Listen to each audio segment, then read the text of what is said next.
Jacksonville, North Carolina's motto is a caring community. Sitting 12 miles outside of Camp Lejeune, the marine town serves as a symbol for Hope for the Warriors. This event is a national nonprofit from Hope for the Warriors that was founded here actually in Jacksonville. For 16 years, runners, walkers, and hand cyclists have gathered at the starting line with one goal in mind: to support service members, veterans, and military families.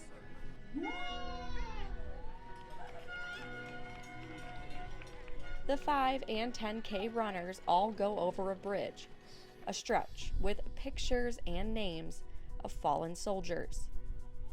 Several of them bow their heads and tap those photos, recognizing the sacrifices made by each service member during the Memorial Mile. This year it's on the back end of the 10K, between mile 3 and 4, I think it is.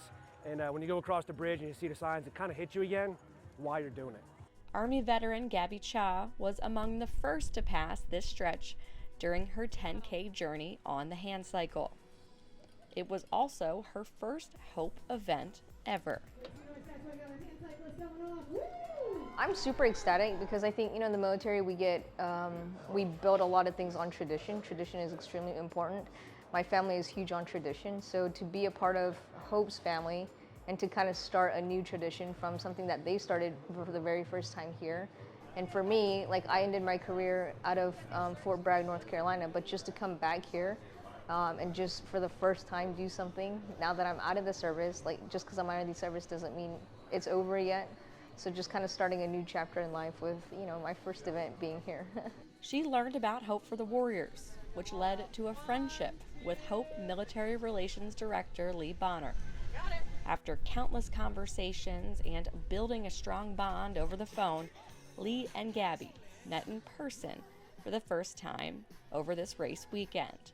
She is even more of a patriot and warrior than what I ever imagined. Gabby's helped to really validate my purpose in life through this event.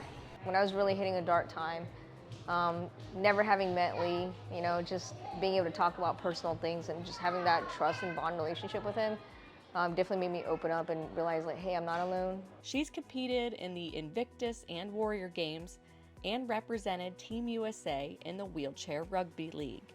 After being medically discharged, the only thing that I knew was to represent something bigger than myself. And because I didn't have that anymore, I was trying to figure myself out, figure life out, and then on top of that, dealing with a medical condition that changed my whole personality in my life. And then being, doing very well with adaptive sports and getting that opportunity to represent USA again, and having USA on my shirt or on my back, with other veterans, that meant so much to me.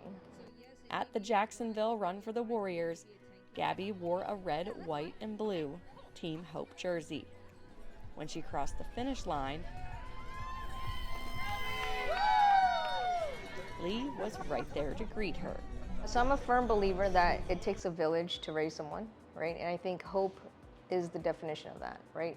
You need hope. I used to always say hope floats. Hope doesn't get people anywhere, but over the last several years, I've learned that hope is the one thing that you need to be able to get you to point A to point B. You can't put a price on it. It's something that is a life memory. It's a intangible life memory that they can build on. That if Gabby goes back home, or another veteran that we do this with goes back home and they start to go through a troubled time, this is something that they can grab onto inside of themselves that can bring a smile to their face, or that can be a moment of strength in a time of trial.